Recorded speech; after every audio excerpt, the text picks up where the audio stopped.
Oké, we zijn vandaag bij de TomTom persconferentie van HD Traffic en ik sta hier met de CEO van Vodafone Nederland even te praten, een Engelsman, Guy Laurence. Guy, you basically introduced a product today together with TomTom. You know, how did the cooperation work together?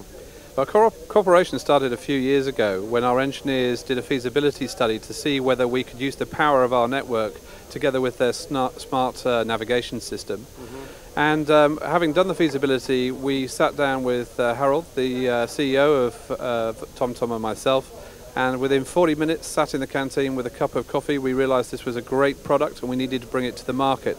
It's taken us 2 years and it's taken many millions of euros, but we believe it's a real category killer. Yeah. So you basically are using all the Vodafone terminal movements from going from one broadcasting point to the other, and basically deduct out of that gridlock information, which you basically feed back to the drivers of the TomTom systems.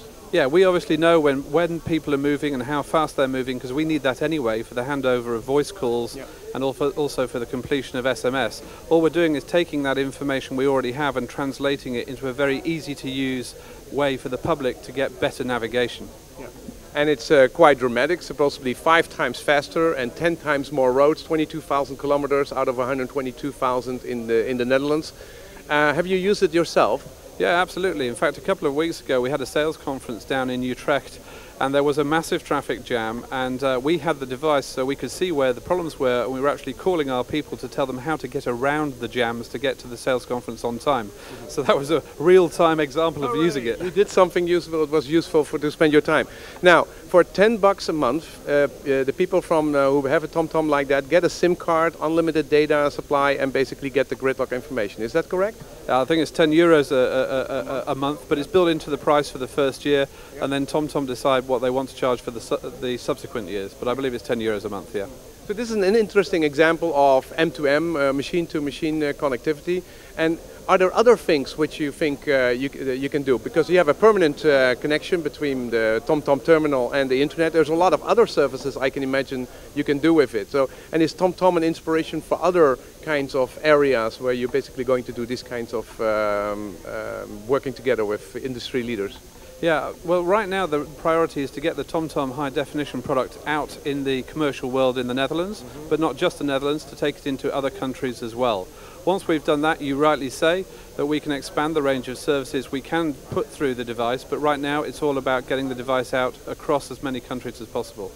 Now, let's talk a little bit wider about mobile internet. I mean, you were the contact person from Vodafone to Vodafone Japan, right? So you've seen how well developed that market was. So I can imagine you have a lot of inspiration, and maybe also you needed to have a lot of patience to come to Europe and see how slowly mobile internet developed itself.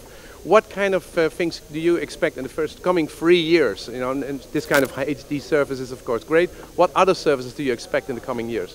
Well, I think internet on the mobile is about to take off, and it's the coming together of a number of different things that's making that happen.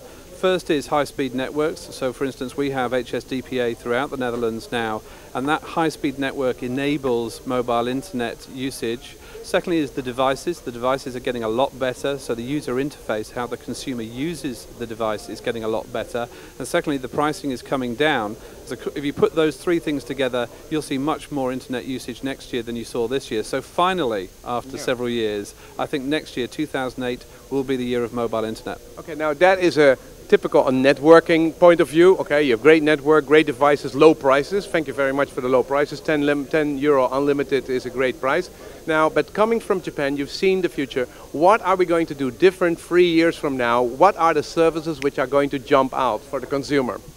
Well, it's very interesting, because I don't believe we should tell the consumer what services to use. I'm not asking you to tell. I'm just asking you to give me a little bit of vision and a little bit of inspiration of where we're getting to. I mean, of course we want email, of course we want internet browsing, of course we want to have traffic information, we want to go where we want to go, but are there other things which you think we're going to see which are a little bit more surprising? Like HD traffic was a good surprise for us.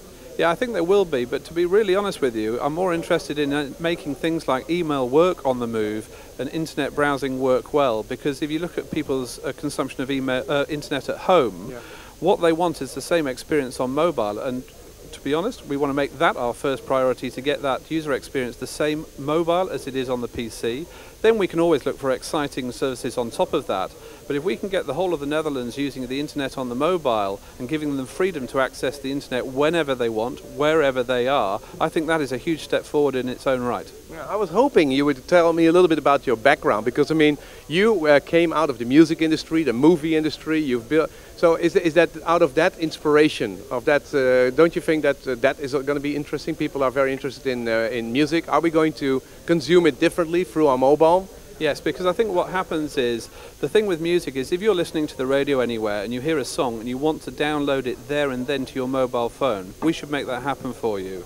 And we will have services that allow you to do that. In fact, they go one step further. So if you're listening to a record, you don't recognize who the artist is, you can put the phone in front of the radio and it will pick up and work out the digital signature of the record. It will then ask you if you want to buy it, and you can then download it. That's the kind of services where you see the media industry colliding with the telecoms industry to benefit the public.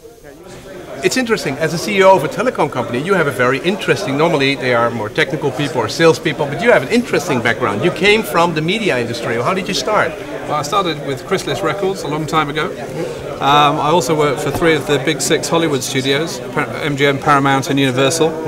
Then I went into the internet and I helped set up a company called Vis-a-Vis, which was funded by Vodafone and Vivendi. Vodafone. That was a big venture. That was a big smash of Vodafone inside the internet. So that's what Vodafone Live came out of? Vodafone Live came out of Vis-a-Vis.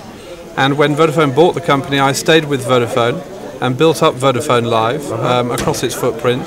Then worked in Japan with the Vodafone Japan, and then came back to the Netherlands, and I've been here 2 years now.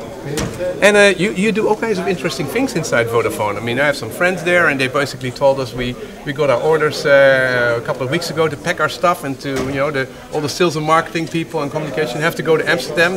You must be very popular. And you're saying, great, to go from Limburg to Amsterdam. How did that go over?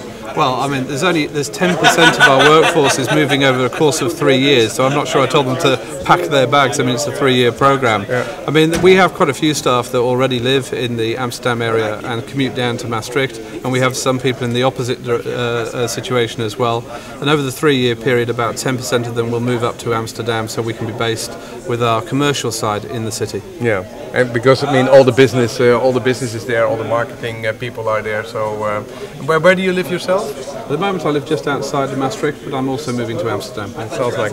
Okay, thank you very much for launching an interesting service. I hope that we get from Vodafone 10 more special, interesting services which will really hit home. Thank you. Thank you.